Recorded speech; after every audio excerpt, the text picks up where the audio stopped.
जी शुरुआत कर लेते हैं बैंकिंग सेक्टर से, क्योंकि वेटेज के लिहाज से भी और हम कह सकते हैं कि हाल फिलहाल की खबरों के लिहाज से भी काफ़ी फोकस में रहा है। अगर हम सेक्टर के हेल्थ की बात करें तो क्रेडिट ग्रोथ को लेकर तनाव नहीं है। एक रिपोर्ट आई थी हाल फिलहाल की, जो एनपीएज हैं वो एक दशक के सबसे निचले स्तर पर चले गए हैं। तो हेल्थ को लेकर टेंशन नहीं है। और एक चीज़ और अब यहाँ से होनी जा रही है कि उम्मीदें बढ़ रही है कि अब रेट कट भी आएंगे, तो कहीं ना कहीं क्रेडिट ग्रोथ सुधारने में उससे भी मदद मिलेगी। लेकिन ओवरऑल हम चूंकि इस सेक्टर को एनालाइज करेंगे तो अलग अलग बांट लेते हैं। एक पीएसयू बैंक को अलग कर लेते हैं, प्राइवेट बैंक को अलग कर लेते हैं और एनबीएफसी को भी अलग कर लेते हैं। आप बताइए आशीष जी कि किस तरह के नंबर्स की आप उम्मीद करके चल रहे हैं। और दूसरी चीज, अगर हम प्राइवेट खेमे की बात करें तो एचडीएफसी बैंक, आईसीआईसीआई बैंक कैसे लग रहे हैं आपको इस लेवल पर, और क्या सलाह देंगे अगर आपको कोई और शेयर पसंद आ रहा हो तो। देखो, मेरे मुताबिक अभी जो मूड है मार्केट का वो है tilted towards public sector banks. तो एचडीएफसी बैंक और आईसीआईसीआई बैंक काफी देर से अंडर परफॉर्म कर रहे हैं। बहुत लंबी नजर से देखा जाए तो बहुत अच्छा वैल्यू भी दे रहे हैं। पर अगर आप रिजल्ट्स की बात कर रहे हैं और अभी इमीडिएटली अगले 3-4 महीने की बात कर रहे हैं, तो मेरे मुताबिक रुझान पब्लिक सेक्टर बैंक्स में ही रहेगा और यहाँ पे उसी पे कंसंट्रेट करना चाहिए। अगर आप रिजल्ट्स की बात कर रहे हैं या इमीडिएट कुछ हफ्तों की या कुछ महीनों की बात कर रहे हैं, तो उसमें मैं समझूंगा कि इनके रिजल्ट्स भी अच्छे रहेंगे, क्योंकि टर्न अराउंड जो पब्लिक सेक्टर बैंक्स का हुआ है काफी रियल हुआ है।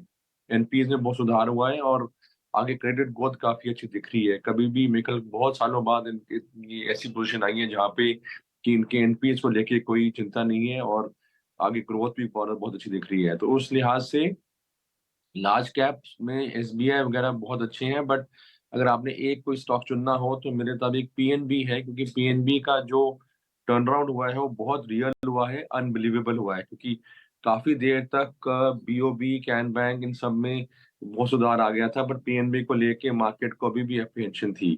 मेरे मुताबिक पीएनबी की जो मैनेजमेंट कमेंट्री आई है पिछले तिमाही में और जो रिजल्ट्स आए हैं उसको लेके मैं बहुत ऑप्टिमिस्टिक हूँ। मेरे मुताबिक एक 110 का टारगेट है जो कि इमीडिएटली आना चाहिए और हो सकता है रिजल्ट्स के तुरंत बाद ही आ जाए।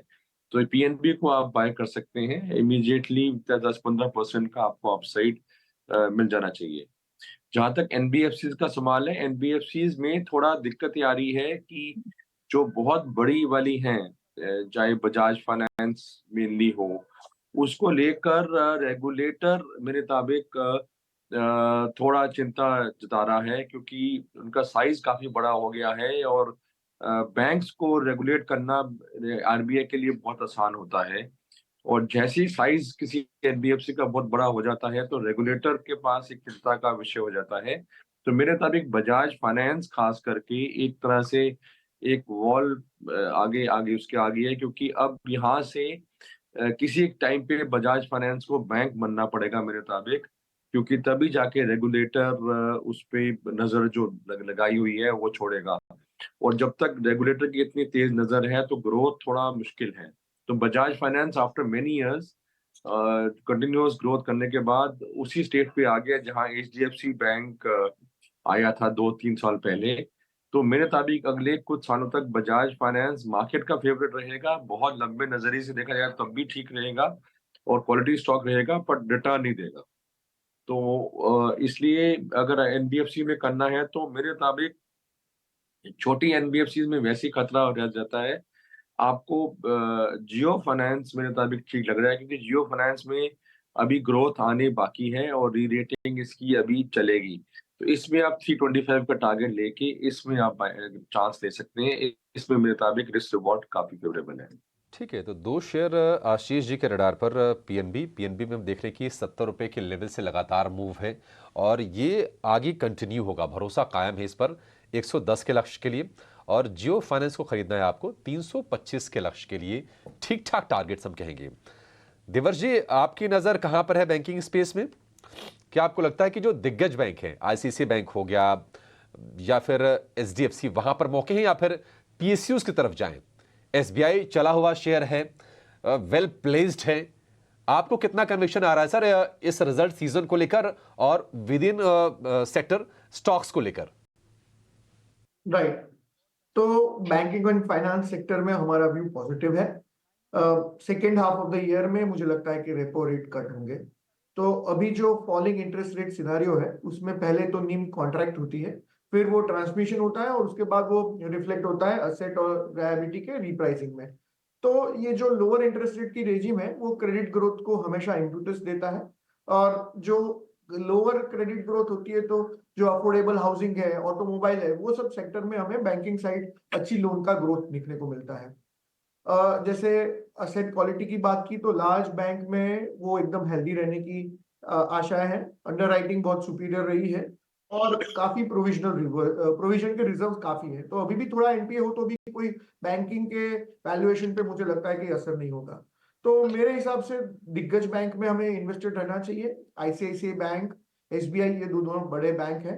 वहां पे यहाँ से 20 या 25% तक का अपसाइड पूरे साल में 2024 में हमारा टारगेट है। छोटी बैंक की बात करें तो हमारी पसंद फेडरल बैंक पे है। हमें लगता है कि अगर कोई बैंक जो स्ट्रेटेजी अपना रही है कि वहां पे उनकी जो ग्रेन्युलर लोन बुक हो और जिनके पास बहुत अच्छा डिपॉजिट का फ्रेंचाइज हो।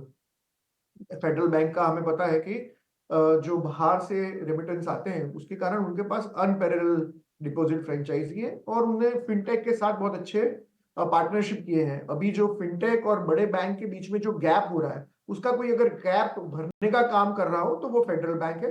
हमें लगता है वहां पे भी बहुत अच्छा स्केलेबल प्रॉफिट पूल आ सकता है।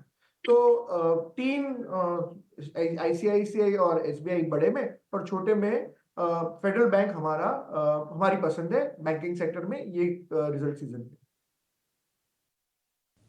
ठीक है, फेडरल बैंक पसंद है, इसके अलावा दिग्गजों में आईसीआईसीआई बैंक पसंद है, एसबीआई, कैनफिन होम्स को भी आपको अपने रडार पर रखना है, एनबीएफसी को प्ले करना है तो, और पीएसयू बैंकिंग को प्ले करना है तो इस रिजल्ट सीजन में जरा राय दीजिए।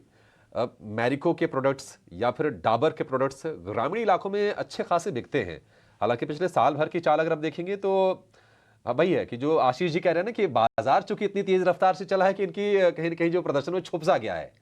आपकी राय क्या है और एफएमसीजी में आपको क्या सही लग रहा है? नतीजों से पहले क्या खरीदें? तो एफएमसीजी में ओवरऑल हमारा व्यू अंडरवेट रहा है। हम काफी स्टॉक्स हैं जो दिग्गज है उनके वैल्यूएशन हमें पसंद नहीं है, तो इसलिए हमने एचयूएल हो गया या ब्रिटानिया हो गया वहां पे हमारा रिड्यूस रेटिंग है। एफएमसीजी सेक्टर की बात करें तो जैसे हमने बताया अभी तक तो वॉल्यूम ग्रोथ नहीं आया है और रूरल इकोनॉमी में अभी भी हमें आशा है कि आगे जाके ग्रोथ आएगा, अभी तो दिख नहीं रहा है। कमोडिटी प्राइसेस कम होने के कारण थोड़ा मार्जिन इंप्रूवमेंट दिखा था और अर्निंग्स ग्रोथ भी मॉडरेट ही रही है। और जो कोविड के बाद जो एकदम खास रिकवरी आई थी और उसके वहां जो वैल्यूएशन बढ़ गए थे वो अभी डाइजेस्ट कर रहे हैं। तो अभी भी मुझे लगता है कि सेक्टर एज ए होल हमें ओवरवेट नहीं रहना चाहिए। विद इन दी सेक्टर जैसे आपने बताया डाबर है, मैरिको है, वहां पे हमें लगता है कि अपॉर्चुनिटी है। डबल डिजिट वॉल्यूम ग्रोथ ये मिड सिंगल हाई डिजिट में दिखा सकता है। उनके नए नए सेगमेंट में है, जैसे डाबर हेल्थ केयर में अच्छा कर रहा है, प्रीमियमाइजेशन कर रहा है, छोटी प्राइसेस की जो प्रोडक्ट है उनको आगे जाके प्रीमियम प्रोडक्ट्स बना के बेच रहा है। तो वहां से एबिटा मार्जिन में हमें टेलविंड दिख रहा है, इसलिए हमारा डाबर पे एक्यूमुलेट का रेटिंग है 650 का टारगेट है। मैरिको पे भी अभी हमारा लग रहा है कि हमको लगता है कि मैनेजमेंट ने जो 350 से 400 बेसिस पॉइंट की मार्जिन बढ़ाने की बात की है वो उसके लिए आगे जाके अच्छे करेंगे। उनका जो डायरेक्ट टू कंज्यूमर की ब्रांड्स है जो फूड सेगमेंट पे है वहां पे मैरिको अच्छा कर रहा है। तो 650 के टारगेट से इसको भी आप एक्यूमुलेट कर सकते हो। तो डाबर मैरिको हमारा ऐड है, बाकी एफएमसीजी में ब्रिटानिया, एचयूएल जैसे स्टॉक हमें अभी अवॉइड करने हैं।